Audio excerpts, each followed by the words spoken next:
Mga kababayan, halos 5 taon matapos ang pagsiklab ng COVID-19, tila may panibagong virus na naman ang nagbabanta sa China. Ito ang tinatawag na Human Metapneumovirus o HMPV.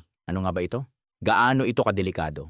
At bakit ito nagdudulot ng pangamba sa buong mundo? At para lagi kang updated sa mga nangyayari sa bansa at sa buong mundo, huwag kalimutang mag-subscribe dito sa channel. Ang Human Metapneumovirus or HMPV ay isang respiratory virus na nagdudulot ng mga sintomas na kahawig ng trangkaso o COVID-19.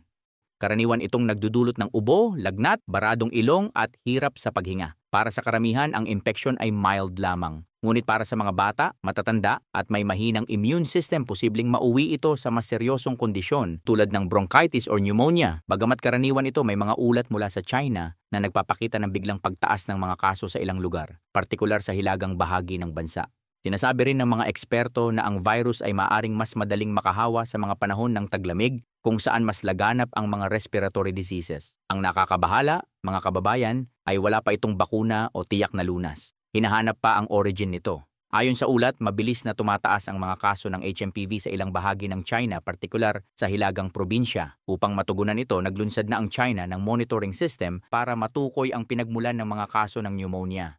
Ngunit sapat na ba ito? Maaaring maging deja vu na naman ba ito sa nangyari noong COVID-19? Ang World Health Organization, WHO, ay binabantayan na rin ang outbreak na ito. Ang tanong, matututo kaya ang mundo mula sa pandemya ng COVID-19? O muling mauulit ang mga pagkukulang na naranasan natin noon? Ang virus na ito ay natatransfer sa pamamagitan ng droplets, yung mga maliliit na talsik kapag umuubo o bumabahing ang isang tao.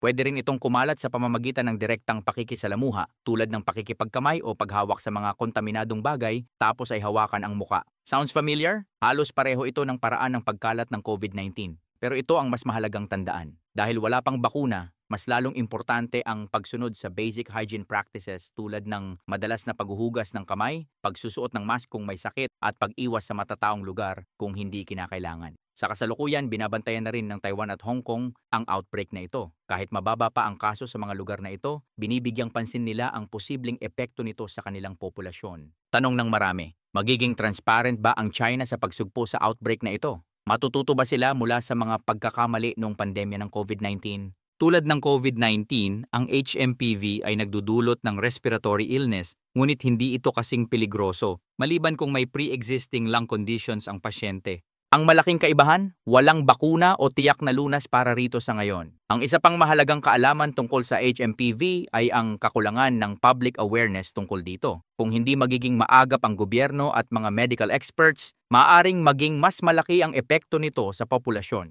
Mahalaga ang pagiging maalam sa mga ganitong balita. Hindi natin maaaring baliwalain ang mga ganitong usapin dahil ang kalusugan ng bawat isa ay nakasalalay sa pagiging maagap natin.